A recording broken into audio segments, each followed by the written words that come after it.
Chapter 3 Philadelphia Follies. Dusk arrived at the next stop of his journey, Philadelphia, in the late morning. As he entered the city, he heard some loud noises and went to investigate. The sounds were coming from a makeshift stage in a nearby field, from which a Minotaur and 2 Negroes were holding court before a large crowd of ponies. "Hello, Philadelphia," the whisperer. "It is I, Iron Will. Here's what I do with my new partners." A pair of him-crossed and magic elves stepped forward. "The fabulous Flim Flam brothers!" they chorused. Iron Will had gangs of grey hairs in his older years, and his muscles weren't nearly as solid as they used to be. Flim and Flem had used many main-con to disguise any grey hairs, but they couldn't hide the lines on their faces. Flim Flam brothers, Dust thought. Now where have I heard that name before? "Behold, the product of our collaboration," Iron Will held the bow. "We call it liquid energy." Hang on. The entry to an innovation effort energy drinks, Film declared. "The energy to end all energy drinks," Film boasted. You drank this? We guarantee you have the energy to see it through the day," Iron Will boomed. In his curiosity, Dusk approached the stage and was spotted by Flim. "And what have we here?" Flim pointed. "The young prince himself, Dusk Glow." "Would you care to try our product, Your Majesty?" Flim asked. "Okay," Dusk shrugged. Well, Iron Will offered Dusk a drink. He took a healthy swig. The liquid was tangy, but a little sharp. "It's alright," he declared. "You say that?" Iron Will proclaimed. "Our drink is worthy of royalty." The crowd cheered. "Who wants some?" Flim asked. The crowd practically threw their bits at the trio, in exchange for more bottles of the Wonder Tonic. Once the show was over, Dusk made to leave, but was stopped by the entrepreneurs. "Thank you for taking part in the little show, Your Highness."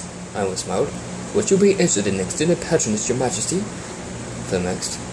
"Oh, to really help our business," Flim smiled. "A few public appearances and—" "Sorry, guys," Dusk told them. "I don't really have the time. I'm not planning on staying around. I'm just passing through." "Fair enough." Iron Will stuffed the business card into Dusk's backpack. "Let us know if you change your mind." "I will," Dusk smiled awkwardly. As he made his way across the snow, a psst emerged from a nearby bush. "Hello?" He inspected the bush. A tall king of Pegasus in a trench coat and fedora emerged from the bush. "Hello, Your Majesty." He bowed. "And you are all?" Dusk asked. "Featherweight, investigative reporter," the peasant introduced himself. "I saw you sampling that liquid energy. Any comments?" "It was okay, I guess," Dusk shrugged. "How do you feel right now, Your Highness?" Featherweight asked. "Just normal," Dusk declared. "Exactly," Featherweight smiled. "I'm afraid you've lost me there," Dusk said, confused. "If that energy drink was always cropped up to be, you'd be feeling some kind of a buzz right now," Featherweight noted. "But you're not, which means it's all a scam." "A scam?" Dusk gasped with disgust. "They're ripping ponies off?" "That's what I'm thinking," Featherweight noted. "Wouldn't it be the first time those Flim Flam brothers pulled something like this?" Dusk suddenly remembered where he had heard of the Flim Flam brothers. Crab had told him the story of how they had almost taken the apple from his business, which he'd heard from his mother. Iron Will, however, has only been on the up and up before, Featherweight continued, delivering exactly what he promised, providing refunds for dissatisfied customers. "Is there anything I can do to help?" Dusk asked, galvanized by the knowledge of the Flim brothers' past schemes. "Oh, I wouldn't dream of taking up any more of your time, Your Majesty," Featherweight stuttered. "That's okay," Dusk smiled. "I have a stake in this too. I don't want myself to get ripped off. And please stop with Your Highness and Your Majesty stuff. Call me Dusk." "Anything you say," Featherweight nodded. "As it happens, I've been asking around, and I think I know where to find some answers." "Where?" Dusk asked. "The docks," Featherweight declared. "They have a small bowling plant there. Meet me there tonight after closing time." "Got it," Dusk nodded. That night, Dusk left his hotel and made his way to the docks. As he met with Featherweight, Dusk thought of something. "If our drink's a fake, how come nobody notices?" he asked. "It's called the placebo effect," Featherweight revealed. "Ponies believe it'll give them some extra pep, so they really think it does." "So it's all in the head," Dusk frowned. "Pretty nasty trick." They arrived at the bowling plant. "How do we get in?" Dusk asked. "Simple," Featherweight smiled. "Use your magic to pick the lock." "But isn't that breaking and entering?" Dusk pointed out. "Look, Dusk," Featherweight smiled. "Sometimes you gotta bend the rules a little to get to the truth. You wouldn't put these guys to ripping folks off, right?" "Right," Dusk nodded. It took mere seconds for Dusk to magically force the lock. The two entered the plant. Let's plan to search the place, Featherweight suggested. Complying, Ducks checked out an office room. He found a handful of order forms, a little east, a little else. Hey kid, Featherweight called in half whisper, half shout. Check this out. Dusk rushed over, seeing Featherweight stand by some drugs and boxes. What is it? He asked. The ingredients for this liquid energy, Featherweight smiled. Take a look. Ducks checked the office in turn. They contained sugar, water, sugar, and lemons. That's it? Dusk looked proud. They're selling points lemon water sugar? Jackpot! Featherweight pulled out a camera and started taking pictures. Where do my editors see these? Hey, who left the door open? Ironwood's voice asked. Not me, Dusk's voice answered.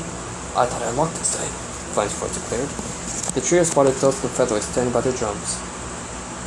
What are you doing here? Ironwood asked. Exposing the little scam, Featherweight declared. What do you mean, scale? Ironwood growled, while Flame and Flame gulped audibly. The ingredients for your energy drink is nothing but sugar and water, Dusk declared. That's what we mean. What? Ironwood inspected the barrels. This can't be right. He turned to the Flame brothers. You told me we'd have the best ingredients in question yet. Flame stuttered. Well, Flame mumbled. Bye. Nicholas yelled. Oh, no, you don't. Ironwood grabbed the Flame stallions by their tails and lifted them up above the ground. Your body makes full of iron will. Are we supposed to be buying this? Featherweight asked. Who's to say this mentor isn't just trying to cover his choice by implicating his partners? Look at this. Dutch produced a sheet of paper. I found it in the office.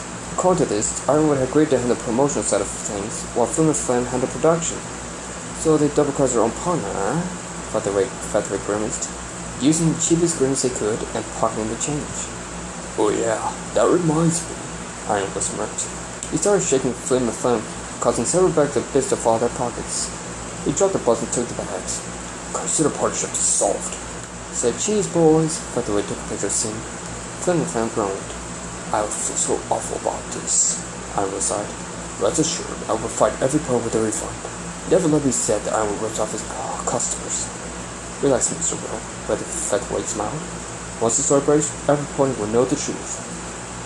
But I suggest we leave, bother about mine, before we run out of time again? He suggested. After you, brother. Flame nodded. They tried to flee, but Ironwood once again grabbed them by their tails. I don't think so, the mentor snorted. You're gonna have to follow what you've done, you swindlers. Well, I got my story after all. Featherweight smiled, snapping a quick picture of Dusk. I wish you include your name prominently. I prefer you don't, Dusk insisted. I've got enough publicity as it is. I'll dial it back a little, Featherweight declared, but I can't omit you completely. Journalism is about the search for truth, after all. Good enough for me, Dusk yawned. Nobody minds, I'm going back to my tail for some more to so sleep. No problem, Featherweight nodded. Thanks for the help. Hey, what are princes for? Dusk smiled. I wouldn't be worried if I didn't like it for my subjects. Can't argue with that, Featherweight chuckled. Literally, when I want to get on the prince's bad side. Dusk laughed as he left the factory. His visit to Philadelphia had proven strangely enlightening, one lesson in particular running through his mind. Sometimes you have to bend the rules in order to get the truth, he recalled. Thanks for that, Featherweight. With that thought on his tired mind, Dusk returned to the hotel, where he would rest until morning, then resume his journey. Chapter 4 Manhattan Magic. Dusk arrived in Manhattan, almost overcome with excitement. He had been eagerly waiting to arrive at the spot in his journey. Before he left Ponyville, his married friend Dessa had revealed that she had accepted a modeling contract in this very city. It had been so long since Dusk had seen her, almost feeling like an eternity. He can't wait to hold her in his hooks once more, and look upon her gorgeous face. As they walked down the streets, Dusk saw a poster of Dazzle, dressed in a beautiful evening gown on the wall, a clear indicator of her success as a model. He sighed deeply. No piece of paper could do justice to real Dazzle's beauty. At that moment, Dusk saw Dazzle appear from around the corner. For an instant, he was awestruck. As amazing as it seemed, she looked even more beautiful than he remembered. Smiling mischievously, Dusk snuck up behind Dazzle and gently put his hands over her eyes. Guess who? He whispered. Dusk? Dazzle gasped. Turning around, she gets at Dusk's grinning face. Dusk! Dazzle tackled Dusk to the ground. His backpack taken the brunt of it and showered him with kisses. Oh, I miss you so much, she squealed. I miss you too, Daz. Dust smiled. Do you think you could let me up? We're kind of drawing a crowd here. Sure enough, they were being watched by a group of bemused onlookers. Oh, right. That's a blush as she stood up. So, how's your journey been? Pretty good. Dust noticed he got to his hooves. What's like being a top model? It's wonderful. Dust smiled. That's really nothing like life in the big city. The lights, the company. I still miss home though. Me too. Dust nodded. So, what do you say we get reacquainted? I can't right now. Dust shook her head. I have a photo shoot to get to. Mind if I come with you? Dust asked. I've never been to a photo shoot before. It could be very informative. Right. Dust considered. Not from the slightest. Feel free to follow me. With pleasure. Dust chuckled. The fashion studio was only a few blocks away. A mare with a brownish coat and a short pink mane was waiting for Dazzle. Her gimmick was of a trio of C's. There you are, she huffed. Taking long enough. Sorry, Babs, Dazzle apologized. Aren't an acquaintance. So I say, Babs took Dust up and down. This is my agent, Babs Seed. Dust introduced him. Babs, I know who he is. Buck noted. Even with the prince, because the crap told me all about him. Oh yeah, Dust realized. Crab told me he had a cousin around these parts. Nice to finally meet you. Same here. Babs nodded. Love to chat more, but that's not work to do. Change the room, Dad, if you please. With pleasure, Babs nodded, giving Dust a wink. You can sit over there, Princey. Babs pointed to a chair. Dust sat down and waited. Moments later, Dust emerged, wearing a beautiful silk dress. She posed gracefully while the photographer snapped away. She then returned to the changing room, emerging in another dress, and so on. Dust watched the whole thing, smiling dreamily the whole time, and marveling at his marvelous beauty. Soon enough, it was all over. That's a wrap, folks, Babs called. After changing out of last outfit, Dust returned to Dust. Enjoy the show? She asked. You know I did. Dust smiled. Now, what do you say we get some dinner? My treat. Oh no, Dust shook her head. I'll pay. Being a model is what they look proud of, you know? If you insist. Dust chuckled. Dust took Dust to a fancy-looking restaurant, the Silver Stable. At a glance, it was clear the place was far above Dust's travel budget. Pretty fancy, Dust noted. Only the best for you, my love. Dust pecked him in the cheek. As they went inside, Dust spotted a stage at the far end of the room. After they'd taken seats and ordered their food, a light amber-coated earth pony with blue eyes, short curly brown mane and tail, and carrying a key mark walked on stage. Ooh, I was hoping she'd be here tonight, Dust beamed. Who's that? Dust asked. Classy symphony, Dust smiled. She runs some music emporium downtown, Renaissance music and more. It's been in the family for years. Every so often she performs here. Classy cleared her throat and began to sing. I don't know the beat, so I'm gonna ignore this. The diners applauded, Dust and Dazzle even more so. Thank you, everybody, Classy waved. Don't forget to stop by Renaissance Music and More for all your musical needs. As Classy stepped off the stage, she spotted Dazzle. Hi, Daz, she smiled. She then laid eyes on Dust. Oh, could this be my co-friend, Prince Dustwell? Dust chuckled. It could indeed. So nice to meet you, Your Highness. Classy bowed. The same to you, Dust nodded. And, you can call me Dust. As you wish. Dust, Classy tittered, as she had said something rude. You weren't kidding about him being handsome, Daz. Good for you. I am a lucky man, Dust sighed, nothing about Dust. I gotta get back to stage, Classy noted. You two have fun. Oh, we will, Dust smirked. After they had eaten their quite expensive food, Dust showed Dust around Manhattan, finishing the tour with a penthouse apartment. Whoa, Dust whistled. Swanky. Can you join me on the couch? Dust purred. Got a lot of lost cotton time to make up for. And how? Dust smiled. He eased beside Dust on the couch, rubbing a wing around her and kissing her cheek. The two princes snuggled and kissed each other. They had missed each other's company so much that they retained their position for the rest of the night. As they awoke the next morning, Dust nuzzled against her girlfriend once more. Good morning, she whispered.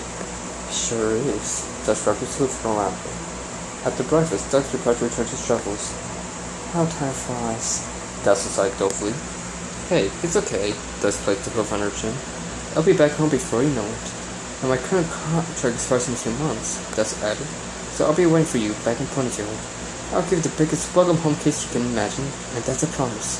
How about a goodbye kiss in the meantime, Dust cooed. Coming right out, Dust the wizard. The young couple pressed their lips against each other for quite a while. They eventually parted, breathless but happy. Have a good journey, Dust, Dust smiled. Be safe. I will, Dust beamed. Love you. Love you too, Dust gave her cuff from Dust's muzzle. See you soon. You know it, Dust nuzzled her back. As Dust departed Manhattan, he remembered the old saying, absence makes the heart grow fonder, and acknowledged its accuracy. It was hard, being apart from Dazzle, but the knowledge that she loved him, and would be waiting to embrace him, was enough to keep him going as his journey continued. To be continued. Literally.